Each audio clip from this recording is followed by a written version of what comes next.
प्रिय सद्गुरु, मुझे इंसानों की तुलना में प्रकृति में खूबसूरती ज़्यादा आसानी से दिखाई पड़ती है। मैं इंसानों में भी वही खूबसूरती कैसे देख सकता हूँ जो मुझे एक नाचते हुए मोर में दिखती है? वैसे ये इंसान ने पूछा है ना? नहीं, मैंने सोचा कोई पक्षी तो प्रश्न नहीं पूछ रहा।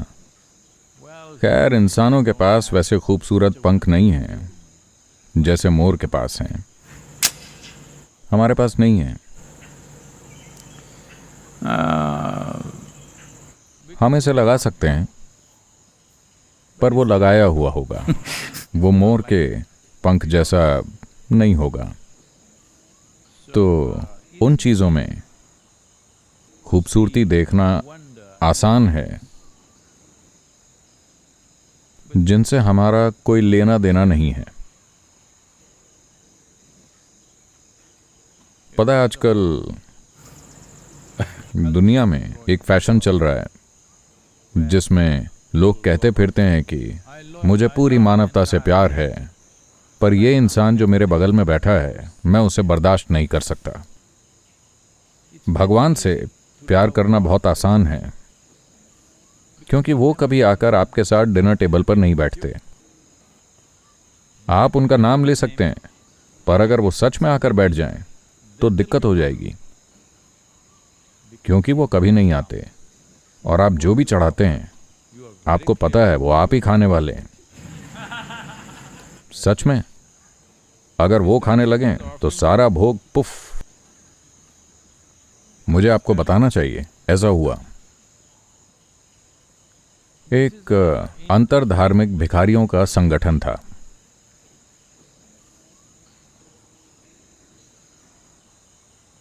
तो उसमें केवल 3 सदस्य थे। एक हिंदू भिखारी, एक क्रिश्चियन भिखारी और एक इस्लामिक भिखारी। तो वो सब, पता है, वो बहुत धार्मिक थे, पर खराब आर्थिक स्थिति के कारण उन्हें साथ रहना पड़ता है, वरना वो लड़ते। तो एक दिन वो एक पेड़ के नीचे मिले, और जो हिंदू भिखारी था वो दिखाना चाहता था कि वो सचमुच एक भक्त है।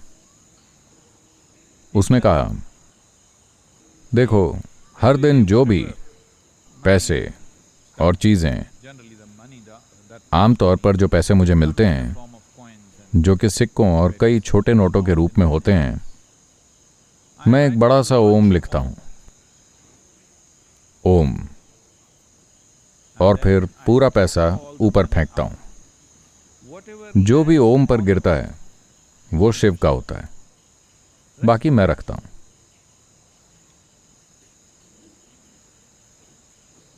मैं एक असली भक्त हूं। ओम आपको पता है, बड़ी सी पूंछ और ये वो सब कुछ। मुस्लिम भिखारी बोला, मैं भी कुछ ऐसे ही करता हूं, लेकिन हमारे लिए पहले दिन का चांद पवित्र होता है, जो पतला सा होता है। इसलिए मैं पतला सा पहले दिन का चांद बनाता हूं, और फिर मैं पैसे फेंकता हूं। जो भी उस चांद पर गिरता है वो अल्लाह का है, बाकी मैं रखता हूं।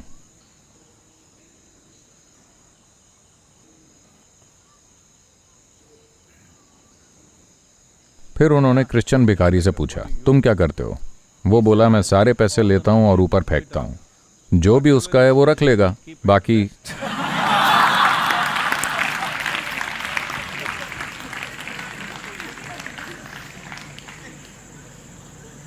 इसी प्रकार एक जंगली पक्षी को प्यार करना बहुत आसान है, जो नाच रहा है, जो सुंदर है, क्योंकि वो आपसे कुछ नहीं मांगता। वो तो आपको पसंद भी नहीं करता। वो आपको कुछ समझता भी नहीं। आपने देखा है मोर आपको कैसे देखता है?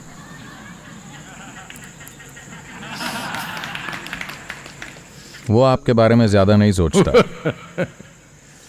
तो आपको कुछ देने की जरूरत नहीं है, कुछ करने की जरूरत नहीं है। आप दूर से ही चीजों का आनंद ले सकते हैं। इसीलिए आजकल लोगों के खूब लव अफेयर चल रहे हैं, फेसबुक पर, टिकटॉक पर, और जो भी इंस्टाग्राम पर या जहां भी, क्योंकि आपको उनसे मिलना नहीं पड़ता, उनसे कुछ शेयर नहीं करना पड़ता।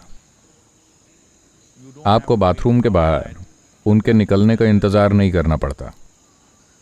आपको उनके पीछे लाइन में नहीं खड़े होना पड़ता, कुछ भी नहीं। सब कुछ तुरंत होता है। अगर वो पसंद ना आए तो आप उसे बंद करके अकाउंट डिलीट कर सकते हैं। तो मोर आता है, नाचता है, आपको अच्छा लगता है, फिर चला जाता है, कोई दिक्कत नहीं। आपको उसे घर में नहीं रखना पड़ता। एक काम कीजिए, उस मोर को 3 दिन तक अपने बेडरूम में रखिए। वो हर जगह गंदगी करेगा और रात में जोर से कौं करेगा। बहुत तेज आवाज होती है, लोग शायद ये ना जानते हो। हर दिन जहां मैं रहता हूं वहां वो छत पर बैठते हैं, And they'll सुबह stop. से ही शुरू हो जाता है। Okay. ठीक है। तो 3 दिन के लिए मोर को अपने घर में रखिए, फिर देखते हैं कि आप कितने